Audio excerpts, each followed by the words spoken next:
मैं कृषि विभाग से हूँ। मेरा नाम विशाल कुमार पाल है, तकनीकी सहायक। सबसे महत्वपूर्ण जो कृषि विभाग की योजना चलती है वो है प्रधानमंत्री किसान सम्मान निधि योजना। बड़े ही हर्ष के साथ मैं सूचित करता हूं आपको कि आपके अलगुआ ग्राम में 554 लाभार्थी उसके हैं, अर्थात 554 लोग ऐसे हैं जिनके खाते में हर चौथे महीने 3 मौसम होते हैं आपके, खरीफ, रबी और जायद, 2-2 हजार रुपए उनके खाते में ट्रांसफर किया जाता है।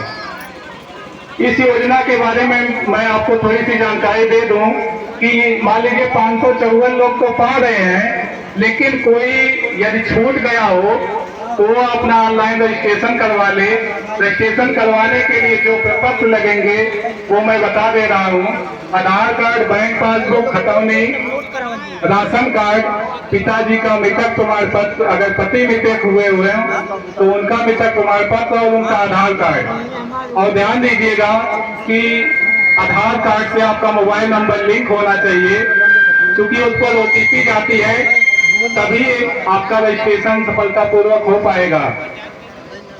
ये तो हुई रजिस्ट्रेशन की बात। और जिनकी आ रही थी किसी कारणवश रुक गई है, 1-2 किस्त रुकी होगी, जिनकी ये अंतिम किस्त रुकी होगी वो उनकी इसलिए रुकी है क्योंकि उन्होंने eKYC नहीं करवाया था। ठीक है, eKYC जिन्होंने नहीं करवाया था उन्हीं के खाते में 15वीं किस्त नहीं पहुंची है, तो वो जनसेवा के माध्यम से या हमारे माध्यम से eKYC करवा सकते हैं। हमारे माध्यम से फेशियल eKYC आपकी कर दी जाएगी तो आपके खाते में धनराशि फिर से हस्तांतरित होने लगेगी। दूसरी जो समस्या है NPCI की, अर्थात आपका जो खाता है वो आधार से लिंक नहीं होगा, उसके लिए आप बैंक जा करके NPCI का एक फॉर्म आता है, उसको भर करके या तो उससे समस्या दूर हो जाएगी आपकी, या पोस्ट ऑफिस में आप खाता खुलवा लेंगे तो उसके माध्यम से भी आपका खाता वो DBT इनेबल्ड होता है, NPCI से लिंक्ड होता है, वो समस्या आपकी दूर हो जाएगी। तीसरी समस्या है लैंड सीडिंग की। लैंड सीडिंग की समस्या तब आई जब मान लीजिए आप अलगुआ ग्राम के निवासी हैं, लेकिन आपका खेत कहीं अलग गांव में है, तो लेखपाल महोदय ने आपको खोजा लेकिन अलगुआ में पाया नहीं, इस कारण से आपका लैंड सीडिंग नहीं हो पाया। उसके लिए आप आधार और खतौनी हमारे पास जमा कर देंगे तो मैं आपकी लैंड सीडिंग करवा दूंगा। और ध्यान रखिएगा, जो नया रजिस्ट्रेशन करवाएंगे आप लोग वो वरासत के आधार पर यदि किसान बने होंगे तभी आप योजना के पात्र हैं। यदि फरवरी 2019 के बाद आपने बैनामा लिया है तो आप योजना के पात्र नहीं हैं। और पति पत्नी और नाबालिग बच्चे में से कोई एक ही व्यक्ति पात्र होगा। जैसे पति पत्नी है तो एक ही व्यक्ति पाएगा, चाहे पति पाएगा चाहे पत्नी पाएगी। ठीक है, ये बहुत केस आती है कि साहब हमारे की तो वह हो, पति जी की यहाँ वह हो, तो उससे नहीं मतलब है, एक ही लोग को मिलेगा चाहे पूरे भारत में कहीं रहे। ठीक है, दूसरी जो हमारी योजना चलती है वो बीज और कृषि रक्षा रसायन, इस पर आपको 50% सब्सिडी दी जाती है। समय समय से आपको राष्ट्रीय बीज गोदाम आरौला पर बीज और कृषि रक्षा रसायन उपलब्ध होते हैं, जो भी मौसम चल रहा होता है उसके अनुसार। तो उस पर आपको 50% की सब्सिडी है, यानी पहले आप पूरा पैसा देंगे, बाद में आपके खाते में आधी धनराशि वापस मिल जाती है।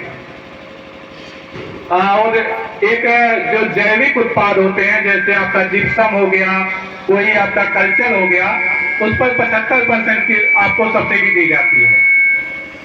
और तीसरी योजना चलती है कृषि यंत्रीकरण की योजना, जिसमें आपको कृषि यंत्र पर 50% की छूट दी जाती है।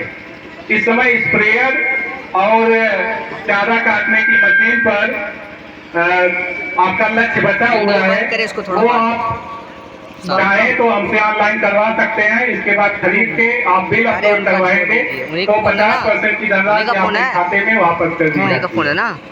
और एक कृषि विभाग ने बहुत ही अच्छी पहल शुरू की है।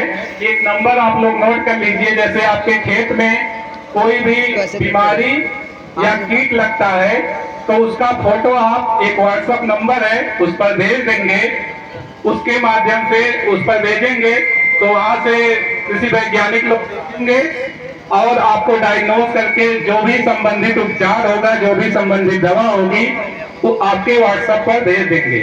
वो नंबर है 9452, लिख लीजिए 9452 247111। दो नंबर है 9452 247111, 9452 257111। ठीक है, लिख लीजिए, आप लोग नोट कर लीजिए। आपको दौड़ना नहीं पड़ेगा, केवल एक व्हाट्सएप करिए, अपना नाम, अपने ग्राम का नाम, विकास खंड का नाम, जिले का नाम, ये लिखकर संबंधित फसल की फोटो आपको केवल व्हाट्सएप पर भेज देनी है। उससे संबंधित उपचार आपके व्हाट्सएप नंबर पर भेज दिया जाएगा।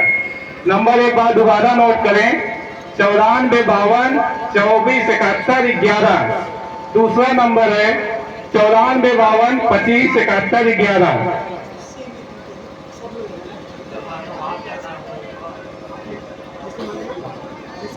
इन्हीं सभी बातों के साथ मैं अपनी बात